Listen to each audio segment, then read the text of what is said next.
उसी प्रकार आज भगवान के वांगमयी मूर्ति श्रीमद् भागवतम का जन्मदिन है, आविर्भाव है। इसका मतलब नहीं है कि जब श्रीमद् भागवतम के आविर्भाव हुआ, जन्म हुआ, उससे पहले श्रीमद् भागवतम नहीं थे, इसका मतलब यह नहीं है, क्योंकि यह नित्य है, शाश्वत है। चतुर कुमारों ने श्री नारद जी से कहा था श्रीमद् भागवतम कथा की महिमा में, तेने अंग वांगमयी मूर्ति प्रत्यक्ष वर्तते हरे, सेवनात् श्रवणात् पाठात् दर्शनात् पापनाशिनी। यह श्रीमद् भागवतम साधारण ग्रंथ नहीं है, साधारण शास्त्र नहीं है, साधारण किसी पुराण भी नहीं है। यद्यपि इसको महापुराण कहा गया है, महापुराण के भी महापुराण है ये साक्षात भगवान के वांगमयी मूर्ति। भगवान और श्रीमद् भागवतम ग्रंथ में किसी प्रकार भी अंतर नहीं है। श्रीमद् भागवतम के जो 12 स्कंध हैं, भगवान के 12 अंग के साथ तुलना की गई है। वो 12 अंग ही भगवान का 12 अंग श्रीमद् भागवतम के 12 स्कंध हैं। ध्यान देना।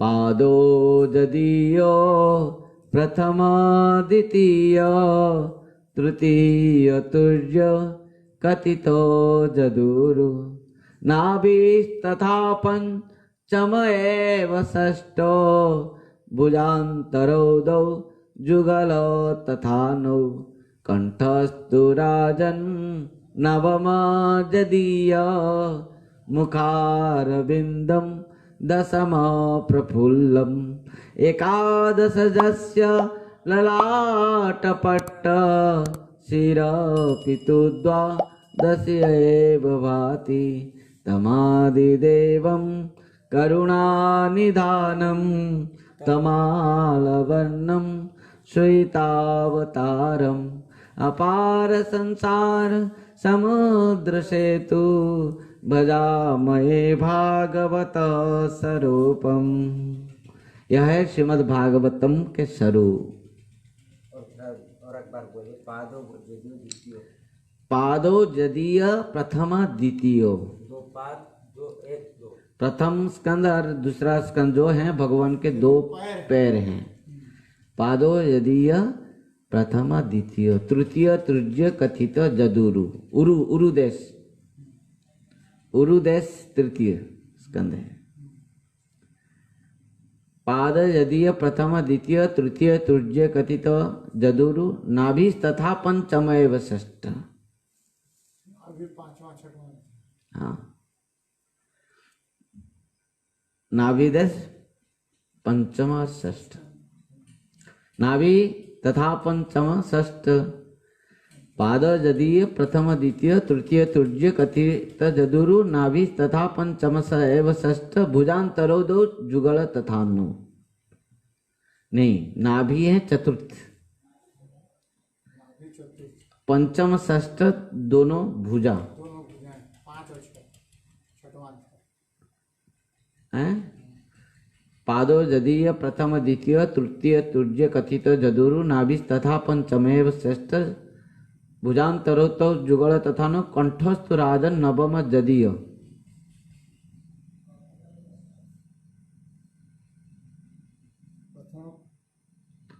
मुखार बिंदम दशम प्रफुल्लम एकादशजस्य ललाट पट्ट शिरपितु द्वादशेव भाति। समझ पाए? इस प्रकार 12 स्कंद भगवान के 12 अंग हैं। तो भगवान के इस वांगमयी मूर्ति क्या है? श्रीमद् भागवतम। इस भागवतम को 4 श्लोक में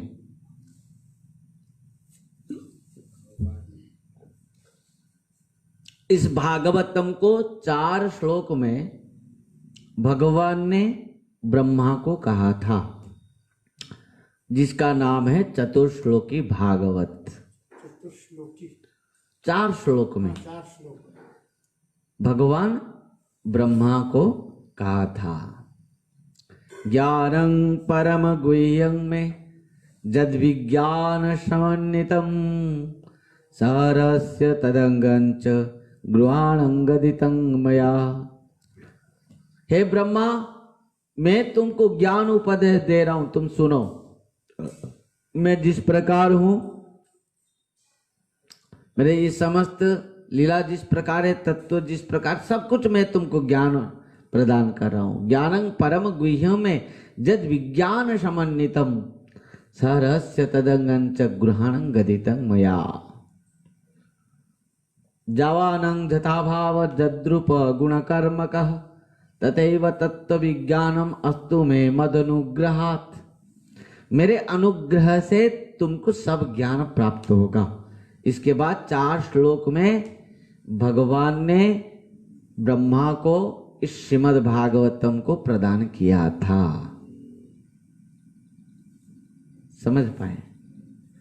इस 4 श्लोक में भगवान ने इस बात को कहा था। ये चतुर्श्लोकी भागवत है। 4 श्लोक में इस बात को कहा। क्या कहा? अहोमेवा समेवाग्रे नान्यद जद सत्सत् परम पश्चादं जदे तच्च ज अवशिष्यते सौम्यं ऋतेर्थं जत् प्रतीयेत न प्रतीयेत चात्मनि तद्विद्यादात्मनं मयं जथा भास जथा तम जथा महांति भूतानि भूतेषु वशेष्वनु प्रविष्टान्य प्रविष्टानि जथा तेषु न तेष्वम् एतावदेव जिज्ञास्य तत्व जिज्ञासुनात्मनः अन्य व्यतिरेकाभ्यं जस्या सर्वत्र सर्वदा। इन 4 श्लोक में ब्रह्मा जी को श्री भगवान ने चतुर्श्लोकी भागवत कहा था। इस भागवतम को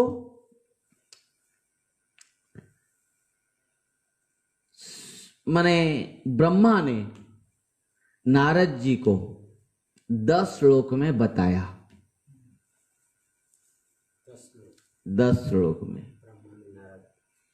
और इस भागवतम को नारद जी ने 100 श्लोक में वेदव्यास जी महाराज को बताया। और वेदव्यास जी महाराज ने इस 100 श्लोक को कितना 18,000 श्लोक में परिणत करते हुए श्रीमद् भागवतम रचना की। ध्यान देना। और वेदव्यास जी महाराज के इस 18,000 श्लोक को शुकदेव गोस्वामी ने सुना और सुनकर परीक्षित महाराज को इस श्रीमद् भागवत कथा को सुनाया। 18,000 श्लोक को। भक्तों, बहुत आनंद की बात है कि जो आज पूर्णिमा तिथि है, पूर्णिमा दिन है, इस पूर्णिमा दिन की बात है, पूर्णिमा तिथि की बात है। इसी दिन में परीक्षित महाराज को शुकदेव गोस्वामी ने कथा पूर्ण किया था सुनाने के लिए। जब परीक्षित महाराज को श्राप हुआ और श्राप होने के बाद जब परीक्षित महाराज सब कुछ त्याग करके गंगा के किनारे आकर बैठा, तो वही आनंद ना माने गंगा के किनारे में शुकदेव गोस्वामी पाद परीक्षित महाराज को कथा सुनाया था। इस भाद्रपद मास में नवमी तिथि से शुरुआत करते हुए आज भाद्रपद मास के जो पूर्णिमा तिथि है, इस तिथि में कथा को पूरा किया था। इसके लिए इस पूर्णिमा तिथि को भगवान की कथा श्रीमद् भागवतम के पूरा होने के कारण आज उनके जन्म आविर्भाव तिथि महामहोत्सव मनाते हैं। भक्तों, इस प्रकार इस बांगमयी मूर्ति जो कहा गया है, तेनेयं बांगमयी मूर्ति प्रत्यक्षा वर्तते हरे, सेवनात् श्रवणात् पाठात् दर्शनात् पापनाशिनी। श्रीमद् भागवत कथा की जो महिमा है, इस प्रकार महिमा है कि जिस कथा को श्रवण करते ही भगवान साक्षात आकर जीव के हृदय में प्रकट हो जाते हैं। अरे और कुछ नहीं है, साक्षात बांगमयी मूर्ति है। जब शौनकादि ऋषियों ने सुत गोस्वामी पाद से प्रश्न किया था, भगवान जब अपना धाम को प्रस्थान करते हैं तो धर्म किसके शरण लेता है? तब सुत गोस्वामी पाद ने इस सुंदर उत्तर दिया था, कृष्ण स्वधाम उपगते धर्म ज्ञानादिभि सह कलौ नष्ट त्रयमेशः पुराणार्ध अर्क अधुनादितः। वर्तमान पुराणार्क रूप में, शब्द ब्रह्म रूप में श्रीमद् भागवतम के रूप पर प्रकट है। बोले श्रीमद् भागवत महापुराण की, वेद व्यास जी महाराज की, सुखदेव गोस्वामी महाराज की, परीक्षित महाराज की, सुत गोस्वामी पाद की, शौनकादि ऋषियों की जय, गुरु महाराज की जय। जय श्री राधे। और एक बात है,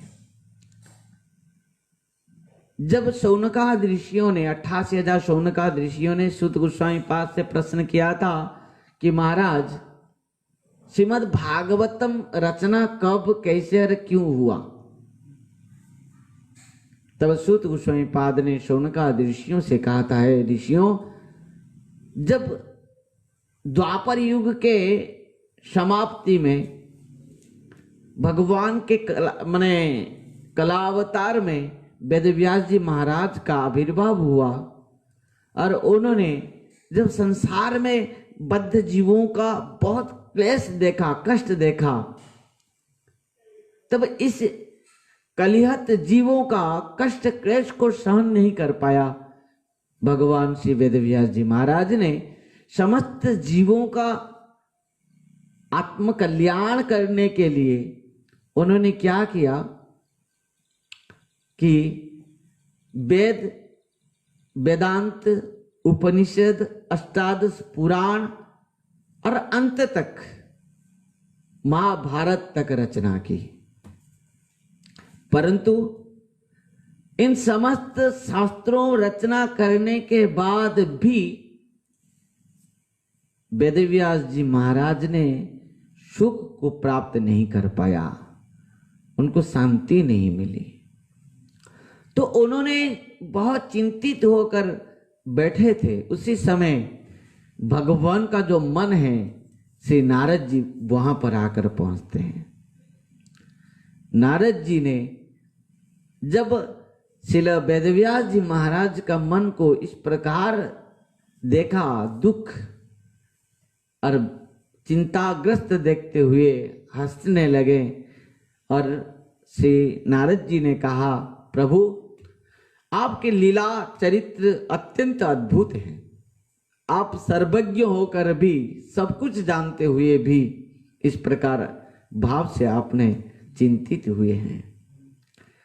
यद्यपि आपने समस्त शास्त्रों को रचना की है समस्त जीवों के कल्याण के लिए, परंतु वो शास्त्र में वो रचना नहीं किया है जिस कथा को, जिस लीला को, जिस महिमा को श्रवण करते हुए जीवों का आत्म कल्याण हो सकता है। आप उस माने लीला को आपने रचना नहीं किया है। आप तो केवल धर्म अर्थ काम मुख्य तक गया है, परंतु प्रकृति में भगवान कृष्ण के जो लीला, भगवान कृष्ण के जो महिमा, उनके जो रूप गुण हैं, इन सब को आपने रचना नहीं की। जिस लीला अमृत को पान करते हुए जीव का आत्म कल्याण हो सकता है, वो केवल भगवान का लीला अमृत ही है, कथा अमृत ही है, उनके रूप गुण इत्यादि हैं। और इस प्रकार नारद जी ने अपना पूर्व जन्म की बात कहा, किस प्रकार में संत के चरण में बैठते हुए केवल प्रभु के इस कथा को श्रवण करते हुए मैं अपना जीवन को धन्य किया हूं, आत्मकल्याण किया हूं। मैं दासी पुत्र से आज नारद बना केवल संतों के कृपा से, और उनके मुख से केवल भगवान की कथा महिमा अमृत को श्रवण करते हुए। भक्तों, इस प्रकार नारद जी के मुख से जब भगवान की कथा अमृत, संतों के कृपा अमृत को, महिमा को सुना, श्रील वेदव्यास जी महाराज ने अंत में इस श्रीमद् भागवत रूप शब्द ब्रह्म को रचना किया।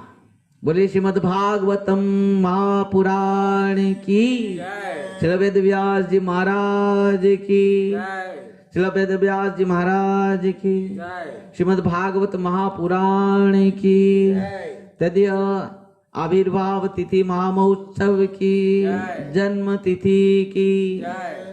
इस प्रकार भक्तों, इस श्रीमद् भागवतम की महिमा को श्रील सनातन गोस्वामी पाद ने भी 5 श्लोकों में बहुत सुंदर भाव से रचना किए हैं।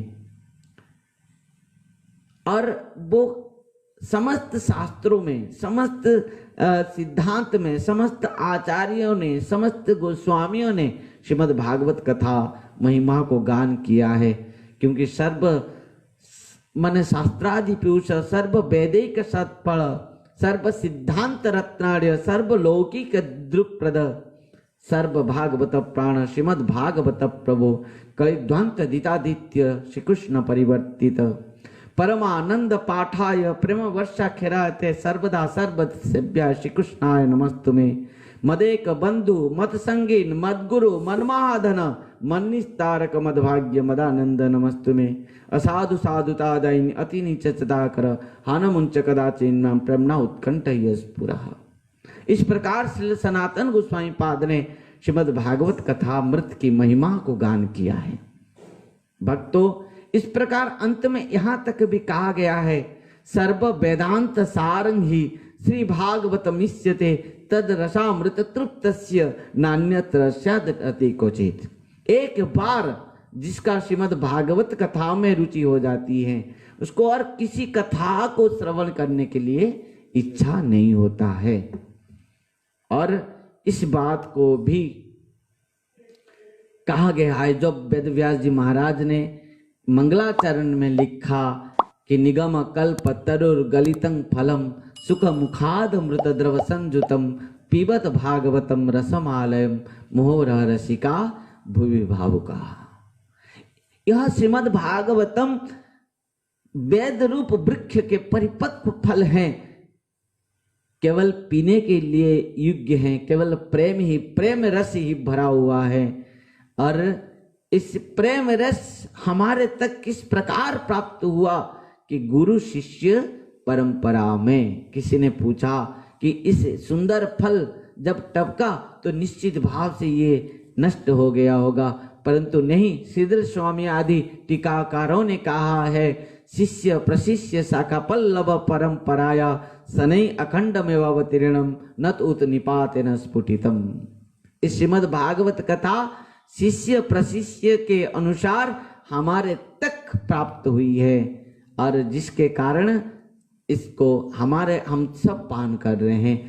भगवान ने जब ब्रह्मा जी को कहा, ब्रह्मा जी ने नारद जी को कहा, नारद जी ने कहा किसको? वेदव्यास से कहा, और वेदव्यास जी ने से शुकदेव गोस्वामी से कहा। शुकदेव गोस्वामी परीक्षित महाराज और शुद्ध गोस्वामी आदि संतों को से कहा और शुद्ध गोस्वामी शौनक आदि ऋषियों से कहा, भक्तों इस प्रकार भागवत परंपरा में शिष्य गुरु, गुरु और शिष्य परंपरा में हमारे गुरु महाराज तक इस कथा को पहुंचा है और श्री गुरु महाराज जी से हम सब सुना, इस कथा रस को पान किया। भक्तों, आज जो तिथि है, आज जो दिन है, श्रीमद् भागवत कथा की महिमा जो शब्द ब्रह्ममय जो रूप में स्वरूप में प्रकट हुए हैं, श्रीमद् भागवतम की जन्म तिथि और आविर्भाव तिथि है। इस आविर्भाव तिथि में आप सबको बहुत बहुत शुभकामनाओं के साथ बहुत बहुत धन्यवाद। आज की कथा को यहीं पर हम महिमा को समाप्त करेंगे। हरे कृष्ण, हरि बोल, राधे राधे, हरे कृष्ण।